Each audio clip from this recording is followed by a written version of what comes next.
क्या होगा? मार खा रहा हेलो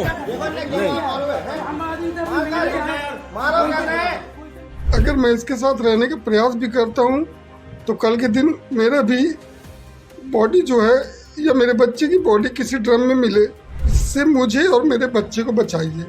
जरा सोचिए, एक पति नाइट शिफ्ट की ड्यूटी करने घर से बाहर गया हो और पीछे से पत्नी रात के अंधेरे में चुपचाप अपने कथित बॉयफ्रेंड को घर बुला ले। रात के वक्त दोनों अंदर घर में बिजी हों और इस बात की जानकारी किसी तरह से पति को लग जाए तो फिर क्या होगा? अगर ऐसा हुआ तो यही होगा जो आप अपनी स्क्रीन्स पर देख रहे हैं, बवाल।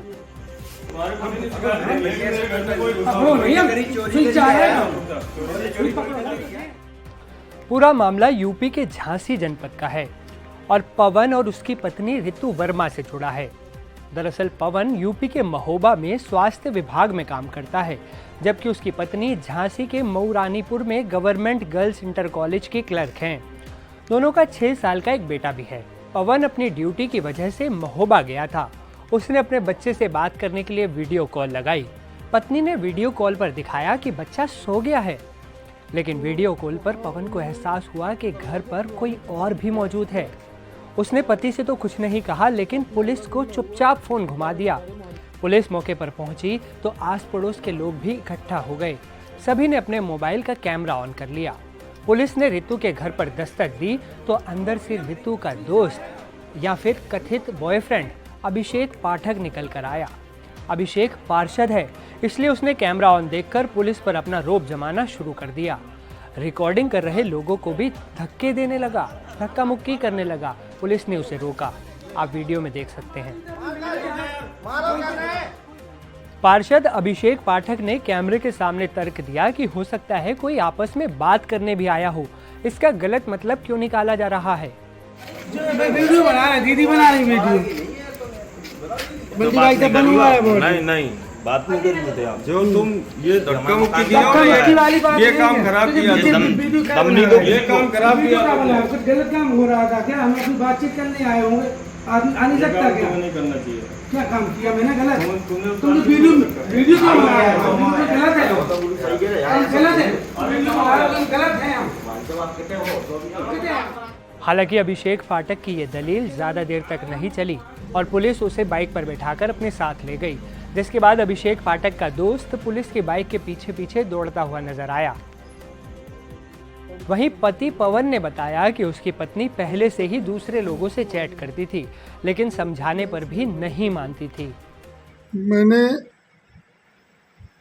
पिछले साल अक्टूबर की 10 तारीख को अपनी बीवी को किसी के साथ चैट करते हुए पकड़ा था और उसकी चैट देखकर मैंने उसको समझाने का बहुत प्रयास किया था। मेरे समझाने पर उसने कहा था कि मेरा शरीर मेरी मर्जी, मैं चाहे जो करूं, तुम होते कौन हो मुझे रोकने वाले। पवन ने कहा कि अब हद हो गई है, ऐसा भी हो सकता है कि मेरा और मेरे बेटे का शव किसी ड्रम में मिले। दोस्तों, मैं केवल ये चाहता हूं कि मेरी पत्नी को जिसके साथ रहना हो रहे, मुझे कोई फर्क नहीं पड़ता, लेकिन मेरे बच्चे को कुछ नहीं होना चाहिए। मेरा बच्चा मुझे मिल जाए, उसको नाजायज संबंध रखने ही किसी के साथ रखे, क्योंकि अभी तक तो मुझे शक था, अब क्लियर हो गया है कि वो ऐसी ही है।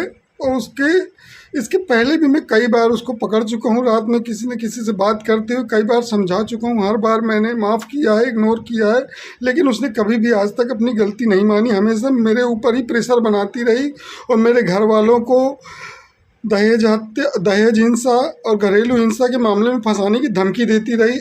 मुझे अब इसके साथ नहीं रहना है और जो भी फैसला होगा मुझे मंजूर है, लेकिन मुझे अब इसके साथ नहीं रहना है, क्योंकि अब मुझे भरोसा नहीं है। हो सकता है अगर मैं इसके साथ रहने का प्रयास भी करता हूँ तो कल के दिन मेरा भी बॉडी जो है या मेरे बच्चे की बॉडी किसी ड्रम में मिले, और मैं ऐसा बिल्कुल नहीं चाहूँगा। मतलब ये कि मेरठ के सौरभ राजपूत जैसे हत्याकांड का डर पवन को भी सता रहा है। जैसे मेरठ में कातिल मुस्कान ने अपने नशेड़ी आशिक साहिल के साथ मिलकर अपने पति सौरभ की हत्या कर दी थी और शव को नीले ड्रम में सीमेंट डालकर जमा दिया था। उसी ड्रम का जिक्र पवन ने भी किया।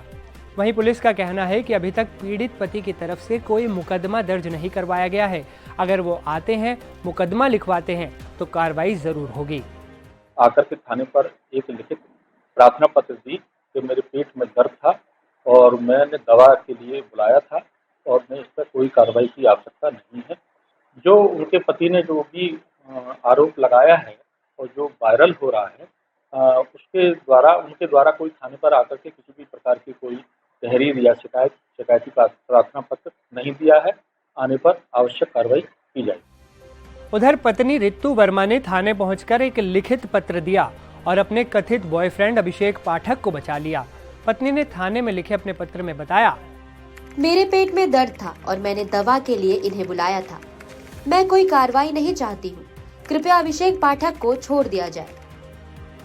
अब आप हमें बताइए, आपको क्या लगता है कि गलती किसकी है?